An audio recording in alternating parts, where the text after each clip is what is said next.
Hey, ¿qué tal, gente? Bienvenidos.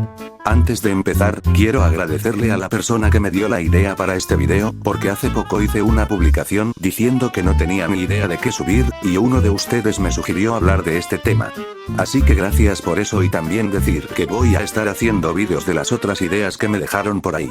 Si alguna no da para un video completo, la hago en formato short, así que tranquilos, que contenido hay para rato. Sé que he estado muy inactivo últimamente, y quiero disculparme por eso.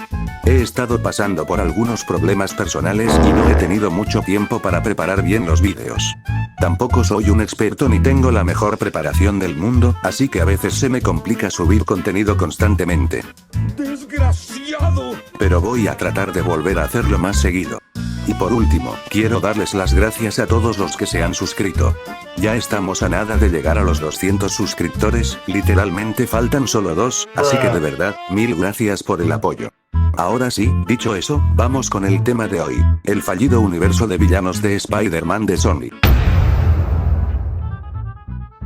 Empezando por Venom, vamos a recorrer su historia desde los cómics hasta su primera gran aparición en cine, y vamos a ver qué funcionó, y qué no. Venom apareció por primera vez, más o menos en 1984, en The Amazing Spider-Man número 300. Pero antes de ser un villano completo, el simbionte negro era solo un traje que Spider-Man llevaba en los cómics.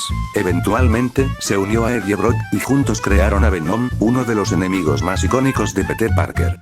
Lo interesante de Venom es que no es un villano cualquiera. Es un antihéroe complejo. Puede hacer cosas horribles, pero también tiene un código, aunque bastante retorcido. Y ahí es donde empieza la magia, porque los fans lo amaron casi desde el principio. Dato curioso. En los cómics, el simbionte tiene conciencia propia y puede influir en la personalidad de quien lo porta. Así que, básicamente, Venom es un compañero que a veces es un problemón. La primera vez que vimos a Venom en la pantalla grande fue en 2007, en Spider-Man 3, dirigida por Sam Raimi. Muchos fans recuerdan que esta versión de Venom fue bastante decepcionante, y con razón. Se sentía superficial, poco aterradora, y lejos de capturar lo que hacía al personaje tan interesante en los cómics. Pero bueno, alguien tenía que intentar llevarlo al cine primero, ¿no? Avancemos a 2018, cuando Sony finalmente le dio a Venom su propia película, Venom, protagonizada por Tom Hardy. Aquí, la historia se centra en Eddie Brock y su relación con el simbionte, sin necesidad de Spider-Man. Y eso fue algo nuevo e interesante. La crítica fue mixta, pero la taquilla fue un éxito rotundo. Más de 850 millones de dólares en todo el mundo. Luego llegó Venom Let There Be Carnage, o Venom Habrá Matanza, o Venom Carnage Liberado. Muchos nombres le pusieron. Y aunque muchos la criticaron bastante, a mí también me gusta. La historia es simple, sí, pero la dinámica entre Eddie y Venom es todavía más divertida. Es como si fueran una pareja disfuncional que no puede vivir junta, pero tampoco separada. Carnage, eso sí, me decepcionó un poco. Esperaba algo más brutal. Aún así, es una película que disfruto mucho. Es de esas que sabes que no son grandes obras del cine, pero no puedes evitar divertirte. Un poco como me pasa con Iron Man 3. Tiene fallos, pero te la pasas bien. Y ojo, a pesar de las críticas, Venom 2 fue un éxito en taquilla, recaudó más de 500 millones de dólares a nivel mundial, incluso estrenándose en plena pandemia.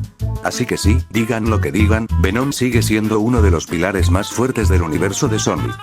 Después llegó Morbius, se estrenó en 2022, y bueno, ¿qué decir? Esa película fue un fracaso total en taquilla y también entre los fans. Yo la empecé a ver, y sinceramente, me pareció tan aburrida y tan mala que ni siquiera la terminé. O sea, imagínate, ni ganas me dieron de acabarla. Y sí, básicamente, lo único que funcionó de Morbius fue el meme de It's Morbin Time. Fuera de eso, nada, la historia es floja, el ritmo es lento, y el personaje, que podría haber sido interesante, se siente vacío. Así que, la verdad, hoy por hoy no la he terminado y tampoco pienso hacerlo. Es una de esas películas que intentaron expandir el universo de Sony, pero en lugar de hacerlo crecer, lo hundieron más, y eso, sinceramente, ya decía mucho de lo que vendría después. Madame Web como personaje, sinceramente, nunca me llamó mucho la atención. En los cómics es una figura más secundaria, una señora que guía o ayuda a Spider-Man, pero no alguien que uno esperaría ver en su propia película. Así que nunca le encontré mucho sentido a hacer una historia solo de ella. Tal vez si hubiera sido parte de una película de Spider-Man, tendría lógica, pero sola, no. De todos los personajes del llamado Sonyverse, este es al que menos sentido le veo para tener una película. aunque esta solo la vi por dos muy grandes razones.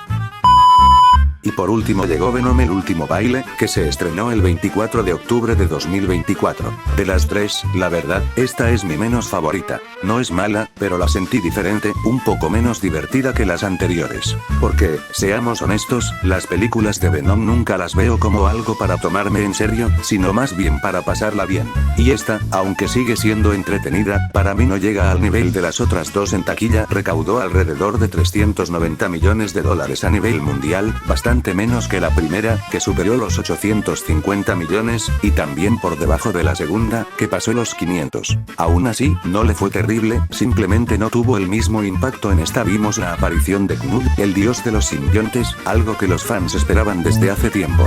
Y bueno, con eso básicamente cerró esta trilogía de Venom dentro del universo de Sony. Y por último, ahora sí, Kraven el Cazador.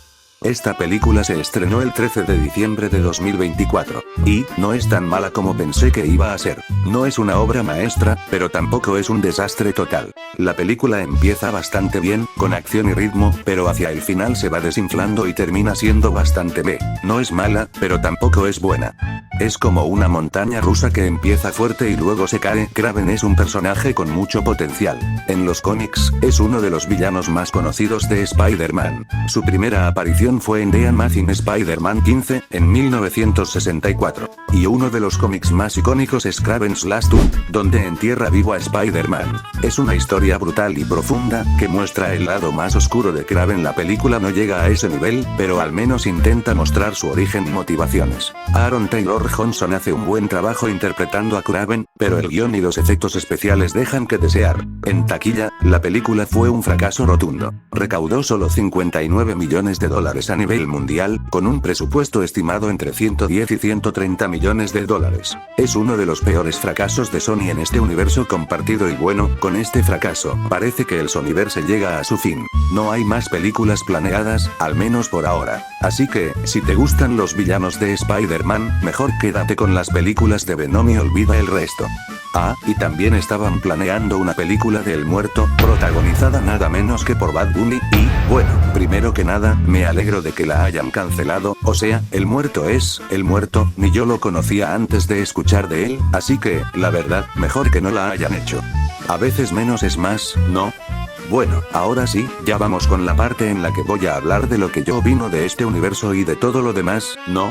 Primero que nada, el simple hecho de hacer un universo compartido de Spider-Man, sin Spider-Man, me parece una mala idea. O sea, entiendo una trilogía de Venom, eso me parece perfecto, porque Venom es un personaje famoso, tiene carisma y puede funcionar solo. Y la verdad, viendo las películas, me convencieron.